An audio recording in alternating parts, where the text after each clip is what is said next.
you. Now let's talk about what can you do on your cameras that will allow you greater control onto what you're receiving. So some of you may have some experience, more or less experience of filming using your camera, or have taken photography classes and effectively know how to use camera controls in order to make good images. So if that's the case, how many of you, I will skip on those details. So how many of you have taken, say like a basic photo class, or have worked with a DSLR camera? One, okay. Or have shot video with a DSLR or with any other video camera in the past? Some. When you say DSLR, DSLR is simply a camera that you can take the lens off and put a new lens on, different lenses on. In today's date, that's not necessary actually. Any camera, for that matter. If you're shot using any camera that allows you change of focal length or change of lenses, change of aperture and shutter speed, those are the basic controls manually, then you can benefit from those same skills into video recording or video capture. But if not, then to begin with, we want to understand how what are the controls on the light that's coming inside the camera and the basic physics of it as far as capture is concerned. So there are three factors typically that you have to identify. There is ISO, and then there is aperture, and then there is shutter speed.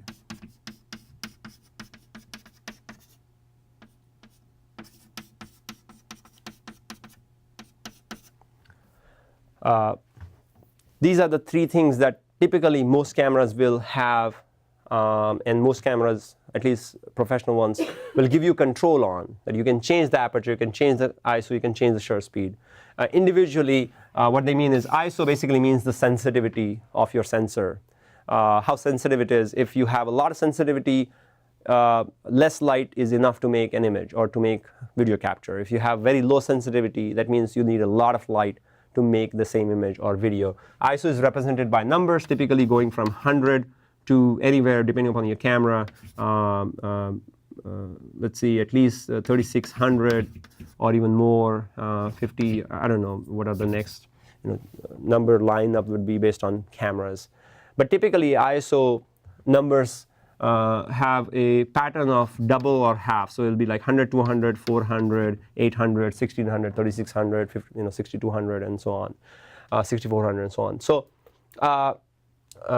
the ISO represents how sensitive your sensor is going to be and how less light is enough for making an image, or how much light is necessary for making an image or making a video. At the same time, ISO has a side effect. The higher ISO you use, the more grainier your film or your picture becomes. So there is a give and take. You can work with very low lighting condition. I can work in candlelight using a very high ISO, but my final product is going to be very grainy. Okay, and so you have to kind of there is a trade-off. You have to kind of find a balance between grain versus lighting condition and availability of light. Aperture is simply speaking the opening in the lens, how wide that opening is. Okay, if the opening in the lens is very, very wide, that means a lot of light is going to come in. That means less light in the atmosphere, in the surrounding, is going to be enough in order to create an image, right? And your aperture, if it is set to a small hole, which means it's going to allow only few rays of light to come in, less intensity of light goes in, which means that you're going to have lots of bright light to work with, okay, when that is possible. Just like ISO, aperture has a side effect. It's a little bit more difficult to imagine, but as you kind of fiddle through your camera, it is easy to kind of notice. If you have a very wide open aperture and you focus on something 2 feet away, something 10 feet away will be out of focus. And out of focus, how quickly things fall out of focus, there will be a short distance of in focus objects. Okay, So quickly after the focus subject, things fall out of focus if you have a very wide open aperture. If you use a very small aperture, the opposite happens.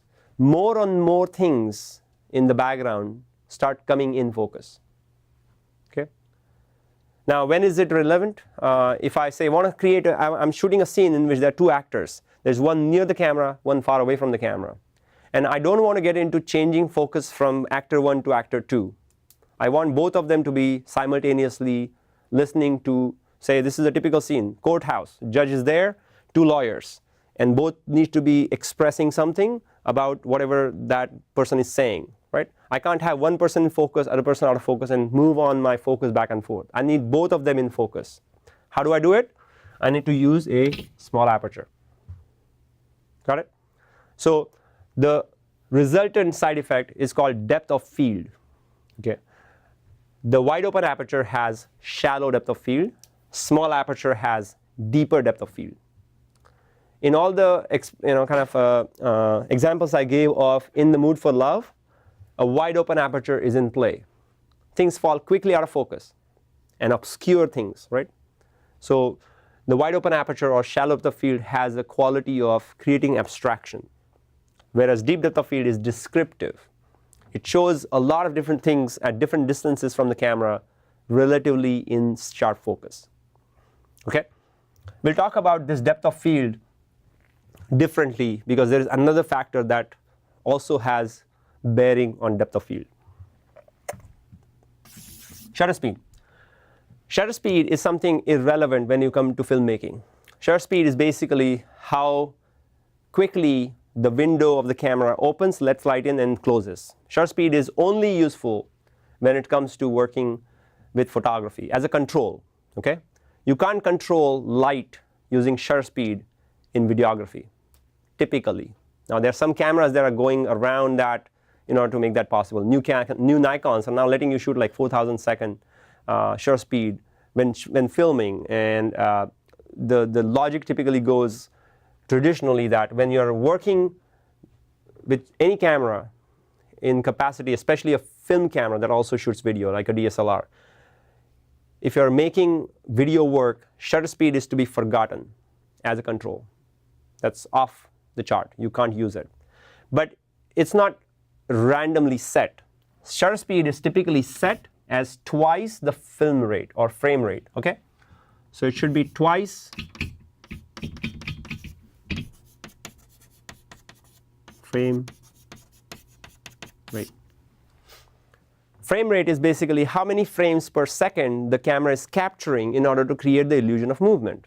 Because ultimately what film is lots of still pictures being seen quickly one after the other. That fools the eye into thinking that we are watching live motion. Right?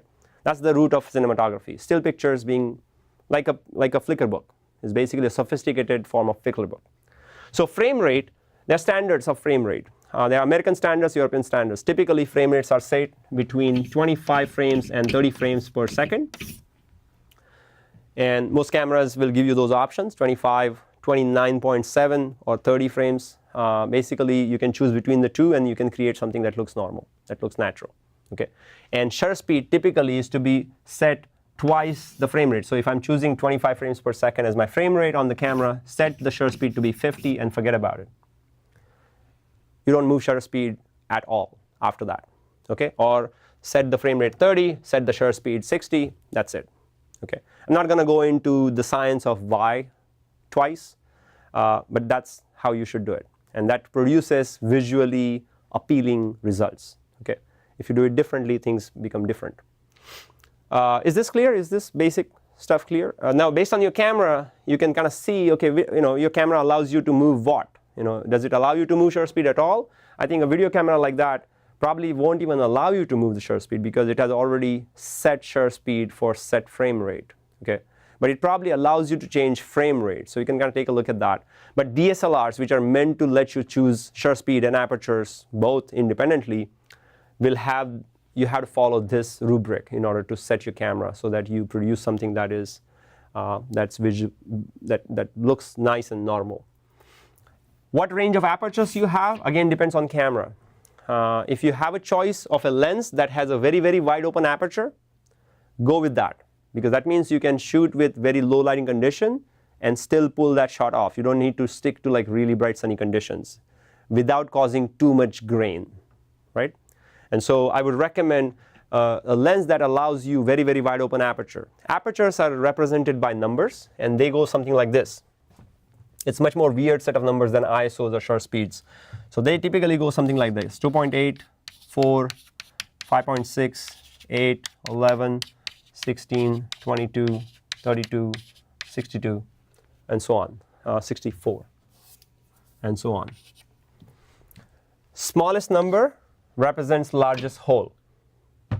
So whatever numbers you have, whatever the range of numbers you have on your camera, on your lens, this logic applies. Smallest number means largest hole, means you can work with low light. Large number means small opening, means you're going to need a lot of light for it to make an image happen on the sensor. Okay? So when you're adjusting your camera, you have to take care of this. The way I go about it is this. Like, how do you decide what ISO to work with? How do you decide what aperture to work with? Shutter speed, you don't decide. Frame rate decides, right? So that's done. When I go into a scene and think about, OK, how am I filming this scene or this particular shot, I first think about, am I going to need deep depth of field that this aperture gives me, or am I going to need shallow depth of field, right?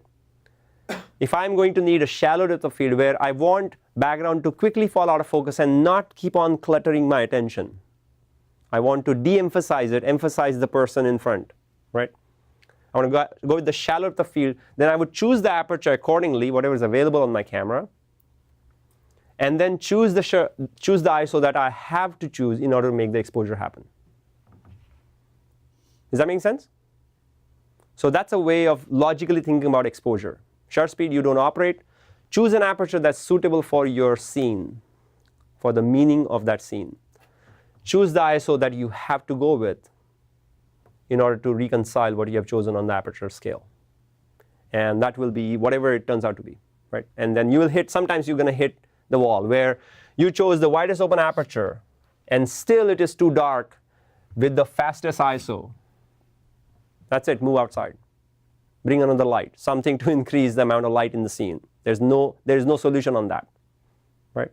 If you're at the widest open aperture and the fastest ISO and still image looks dark, you can do nothing on camera to recover, to change that. Bring more light or move outside, right? But work in this logical fashion in which then you don't get confused about, oh, should I move this and should I move that, and then something will magically happen in your favor? No, it won't. Okay?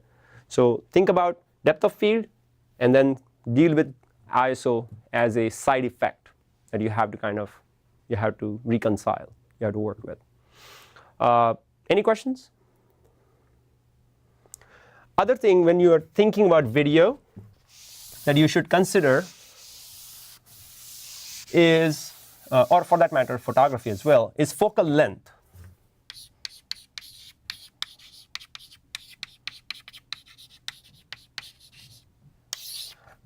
Focal length is basically the scope of your lens, how much it gets to see. Okay?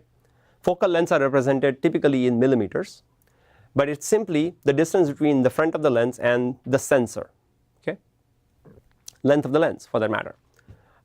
Focal length basically goes like this. If you have very, very small focal lengths, so a typical small focal length would be 16 millimeter, 24 millimeter. And then as it goes up, you get to 50 millimeter, 85 millimeter, 105 millimeter, 200 millimeters, 500 millimeters, and so on, right? As the focal length numbers climb up, the scope of your vision shrinks. Okay? That's the logic.